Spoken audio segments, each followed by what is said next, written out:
Salve, salve galera, beleza? Começando então o último vídeo do ano aqui do canal Essa é Minha Cara. Tava aqui me planejando aqui, né, para esse fim de ano e pensando aqui, pô, vai dar pra gravar semana que vem? Não deverá dar, cara, eu devo estar em trânsito e tal, aí não vai ter como gravar. Tô postando, fazendo esse vídeo, o tema do vídeo foi preparado aí esses dias, é uma análise de disco, vocês estão vendo aí no título, né? Eu ouvi o disco hoje. Tô gravando hoje, vou editar hoje para postar hoje. Antes de entrar no clima total ali, de Natal, festividade, tudo. Então acho que se eu for fazer isso, tentar fazer isso mesmo de novo semana que vem, não vai dar, né? Esse mesmo esquema de gravar na terça-feira, tal, fazer. Não vai dar, não vai dar. Dá um tempinho aí de leve, pá, uma semaninha aí, depois a gente retoma. Que assim seja em 2026, cara. Que ano, hein? Inclusive, aproveitando então, né? Que ano? Quem me conhece de perto sabe que esse ano, rapaz, se me contassem antes que ia ser assim, eu confesso que eu teria preparado meu coração um pouco melhor. Mas enfim, cara, brincadeiras à parte ou não, vamos falar então sobre esse disco, cara, que pô, passou batido por mim, velho. Passou batido por mim. Essa é uma banda que eu gosto muito, Biohazard, deixa eu te falar logo, tá aqui no título. Biohazard é uma banda que eu gosto muito em dado momento da minha vida, mais dos anos 90 ali, final dos anos 90, era uma banda que eu tinha entre as minhas 5 favoritas da vida, tá? Tava no meu top 5 com certeza. Foi uma banda que eu conheci com mais profundidade antes do Rage Against the Machine, ou melhor, eu conheci antes do Rage Against the Machine. Eu estou mencionando o Rage por causa do lance do rock com rap, metal com rap, né? Então eu já conheci essa fórmula antes. É que o Rage fez de uma forma realmente absurda e o Biohazard usava muito do hardcore, então existe uma diferença ali, mas até então essa união de rap com rock, a referência que eu tinha era essencialmente o Biohazard, do jeito que eu queria, né? Então pra mim eles eram realmente muito estimados, vamos falar assim. Então acompanhei os caras por muito tempo, mas acompanhei os caras por muito tempo, mas o nível dos trabalhos foi caindo um pouco. A mudança de formação, saiu o Evan Seinfeld, né, que é uma peça fundamental nessa formação da banda, né, na formação clássica. Então quando ele saiu também a coisa ficou um pouco complicada. Na verdade, não se chegou a gravar nenhum álbum sem ele, né, nos vocais. Tenho quase certeza disso. Talvez só um álbum ao vivo, tenho quase certeza. Mas a saída do Bob Hamble, ali ainda nos anos 90, também foi dando uma mexida na banda. Os discos que se seguiram não foram tão bons, tirando o Mata Leão, que eu acho muito foda. Foi o primeiro disco do Biohazard que eu ouvi na vida. Ouvi inteiro mesmo, né, do começo ao fim ali, que eu tive, o primeiro disco do Biohazard que eu tive, na verdade, né. Que eu gosto muito, já era assim o Bob Hamble, guitarrista solo da banda. Tirando esse aí, os outros que se seguiram tinham muitas coisas boas, mas vários guitarristas passaram ali e tudo, mas nunca foi a mesma pegada.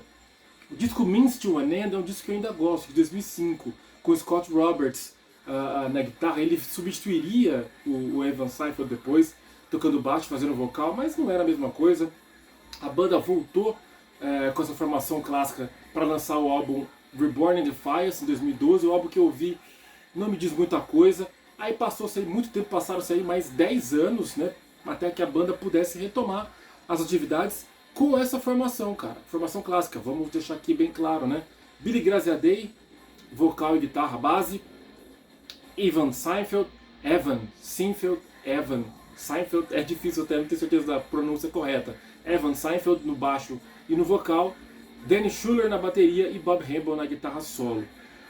Essa formação clássica então voltou, né, se reuniu em 2022, teve alguns flertes ali durante a pandemia fez muita gente pensar. Eu descobri por onde andava Evan Seinfeld, né, durante a pandemia, descobri que ele tinha se tornado um cara completamente zen, 100% preocupado com o corpo, cara saradão ali. Ele era do fortão ali, né, do Brooklyn ali de Nova York, o cara ali que causava um certo impacto já visualmente ali, né, mas depois ele se tornou aí um cara realmente sequinho ali e tal, o cara totalmente preocupado com a saúde ali, né? Então realmente foi uma surpresa vê-lo naquela época, mais velho e tudo, mas bem saudável. E aí acabou que a banda acabou se reunindo, eles se conectaram, né? O Evan é que não falava com a galera há muito tempo, o resto até se falava, mas o Evan não. Aí eles conseguiram se reconectar, perdão, para lançar enfim o álbum, depois de eu ter falado um monte aqui, para enfim lançarem o álbum 3 anos depois dessa reunião, né? Lançarem o álbum Divided We Fall. Eu por algum momento eu duvidei que esse disco fosse lançado, que achei que a banda fosse fazer shows e tudo, e fosse ficar por isso mesmo. Mas aí começaram a pintar os singles, né, cara? Singles começaram a pintar e eu falei, caramba, é real, vai rolar mesmo, a banda vai voltar a gravar álbuns inéditos, um álbum inédito, músicas inéditas, um trabalho inédito, e assim aconteceu, cara. Divided We Fall, tem que usar o óculos aqui, perdão. 10º álbum de estúdio da banda, com toda essa trajetória, desde lá de 90 ali, né, o começo, um pouquinho antes até. 10º álbum de estúdio, o primeiro, então como eu falei, né, desde 2012, do Reborn in Defiance. Foi lançado agora dia 17 de outubro, olha que mancada, cara. Outro disco que eu passei batido. Eu também deixei passar batido do Machine Head, que eu dei uma distanciada, mas isso é papo para outro momento. Até o Júnior, camarada que cola sempre aqui, me deu um salve sobre esse disco, só que passou realmente por hora, pelo menos passou. E passou também o Divided We Fall, cara, lançado em 17 de outubro, 11 faixas, conseguiram ir bem nessa, fazer um disco um pouco mais enxuto, 38 minutos, hoje em dia não dá pra fazer um álbum muito maior do que isso, cara, 38 minutos, com faixas aí variando, na média, todas entre 3 minutos e meio, 3 minutos e 40, por ali, então um tempo bacana de álbum. A gravadora que me surpreendeu, cara, Black to Black. Black to Black, não conheci essa gravadora de jeito nenhum. Como é uma banda que não tá mais no seu hype já há algum tempo, como eu falei, depois do auge nos anos 90, a banda teve realmente uma queda grande aí de credibilidade, até se for ver, perante a gravadora. Mas foda-se, né, as gravadoras, né? A banda, enquanto teve em ativa, tudo bem que a gente pode falar um pouco dos discos ali, como eu acabei de falar, mas tem essa coisa, você pode dar um voto de confiança, mas é que a indústria da música é isso aí, né? Então os caras não tiveram um grande respaldo por algum tempo, lançaram discos por gravadoras diferentes ali nos anos 2000. Até então, né, eles tinham gravado álbuns pela Roadrunner, pela Warner, mas depois realmente foram gravadoras bem aí, gravadoras menores, independentes e tudo, até que agora então eles estão lançando o Divided We Fall pela Black to Black, não conhecia, e aqui pelo Brasil saiu pela Shinigami Records, que lança vários discos fodas aí do metal. Então a produção ficou a cargo de Matt Hyde, um cara que trabalhou com Deftones, num álbum que não é bom, Deftones. Mas trabalhar com Deftones de qualquer forma já é um crédito, né? Trabalhou com Hatebreed, ele produziu, o Perseverance do Hatebreed, olha o currículo do mano. E também trabalhou com o Slayer no Word Painted Blood. Então um cara que tem um currículo bom. E a produção realmente ficou muito boa, a sonoridade realmente remete ao som clássico do Biohazard dos anos 90, porém eles conseguiram dar um frescor ali, né, para poder adaptar a sonoridade de hoje em dia. Então não foi aquela coisa pasteurizada e não ficou aquela coisa datada.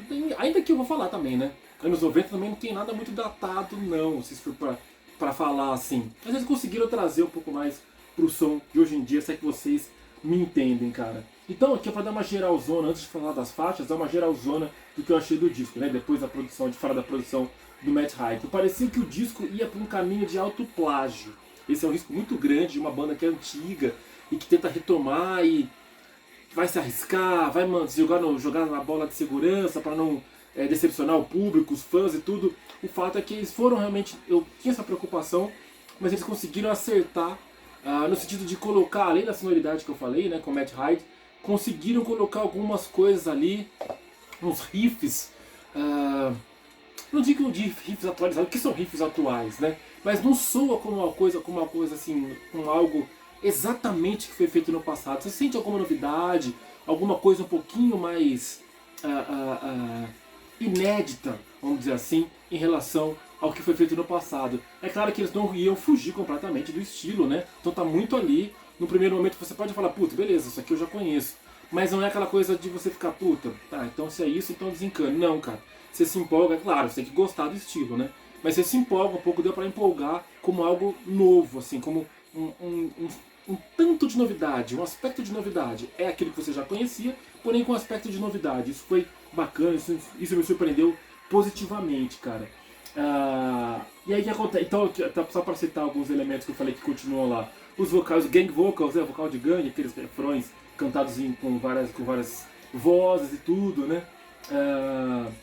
E continua lá. O Bob Hambel tá tocando muito, cara, os solos dele estão muito bacana, isso é bom também dizer, né? E um detalhe das letras, né? As letras do Bauhaus sempre foram críticas aí à sociedade, indústria musical, política, né? Governos e tal, né?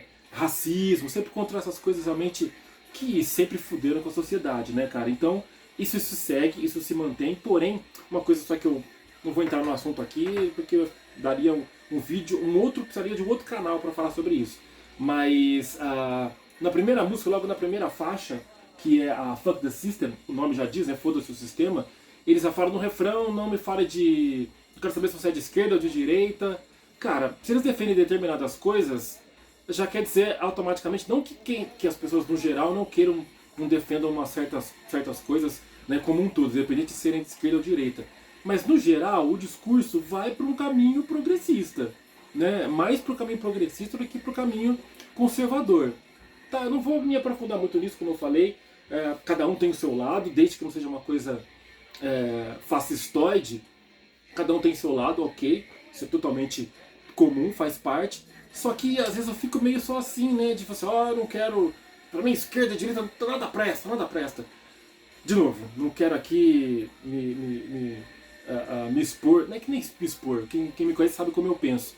Mas eu não quero entrar no mérito, não quero polemizar tanto aqui. Mas então eu só faço essa ressalva nesse tipo de discurso e na atitude que a banda sempre teve. Pelo que eu sempre entendi da banda através das letras, né? Enfim, falando sobre as músicas como um todo, então, o vídeo tá ficando longo, hein? Tô empolgado aqui, cara, que coisa. Falando sobre as faixas, então, as primeiras duas músicas, a Fuck the System e a Forsaken, são hardcore bem básico, assim, tá? Não tem muita...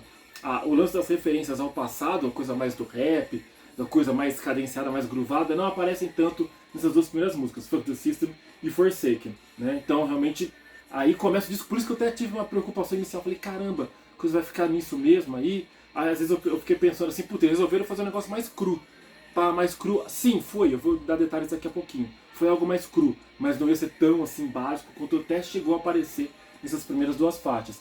Aí começa aí um pouco da inventividade, um pouco de mudança de dinâmicas nos arranjos e tudo, com a Eyes on the Six, né? Começa com o rap do Evan no final, isso já é legal, já começou a dar uma modificada aí nos arranjos. A Death of Me, que é uma das minhas favoritas, se não for a minha favorita do disco, né? Tem breakdown, tem riff cadenciadão, lentão ali, então tudo que a banda sempre apresentou, mas com um sopro de ar novo, com certeza. Essas primeiras 4 faixas foram inclusive os singles que saíram inicialmente, sendo que a Death of Me, ela era um EP que saiu, né, só no Spotify, contendo aí os 4 singles, né? Fuck the System, Forsaken, Eyes on the Six e Death of Me. Aí você tem Word to the Wise, né, uma faixa que é hardcore, que o hardcore volta, né, pro disco, aparece mais uma vez no disco, né? E deixa eu ver aqui o que eu coloquei aqui. Tá, uma parte que fica bem lenta para poder entrar o solo do Bob, ficou bem bacana essa faixa aqui na Word to the Wise.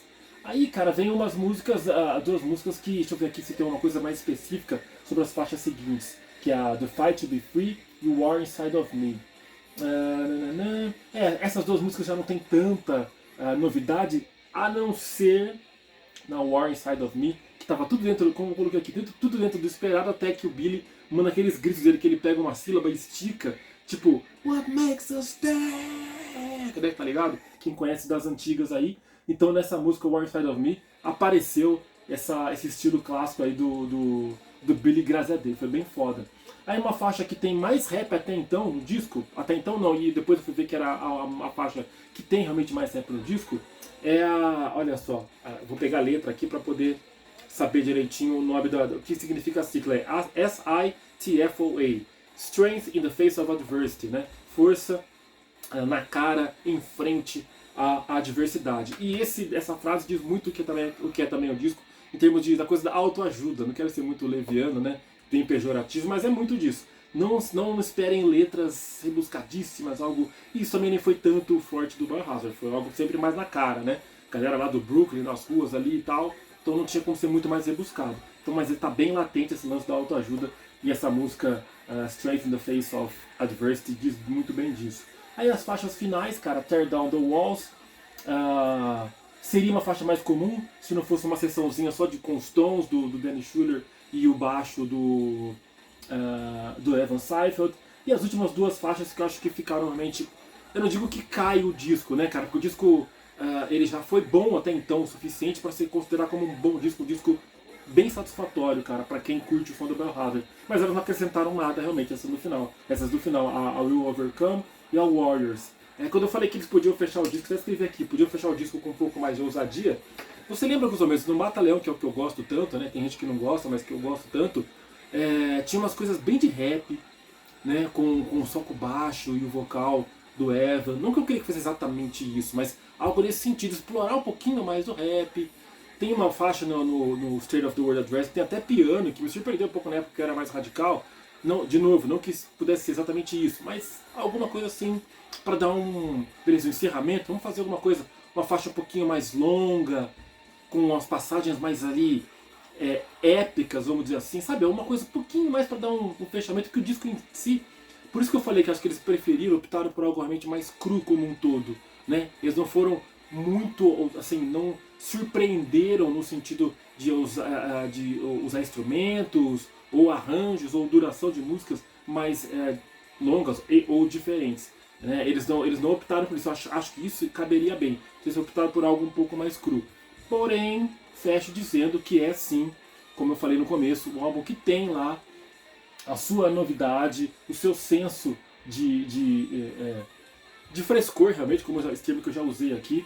Então, Divided We Fall realmente é um disco que me satisfez, gostei bastante.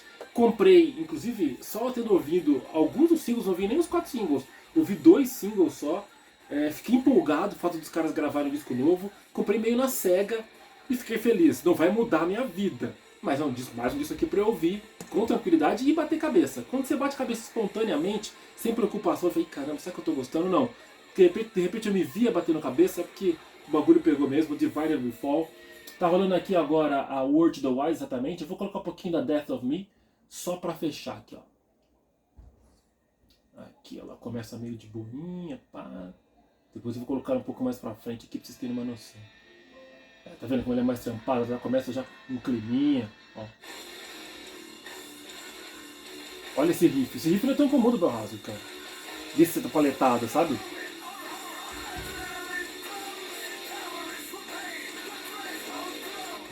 muito bom, cara. É isso. Se o vídeo ficou louco, me perdoem aí por fazer vocês esperarem. Ou se vocês não esperaram até o final, paciência. É isso aí, galera. Obrigado pela companhia aí mais esse ano, pelos comentários, pelas inscrições. Foi foda pra caralho. O canal aumentou, depois daquele vídeo sobre o meu colecionismo, aumentou em 300 inscritos ali. Pro meu nível tá ótimo, tá maravilhoso, curti demais. Então tá aí, encerrando com Divided We Fall do Biohazard. Ano que vem é nóis. Vamos que vamos, salve. Feliz festas pra todo mundo, independente da sua crença. É nóis, galera.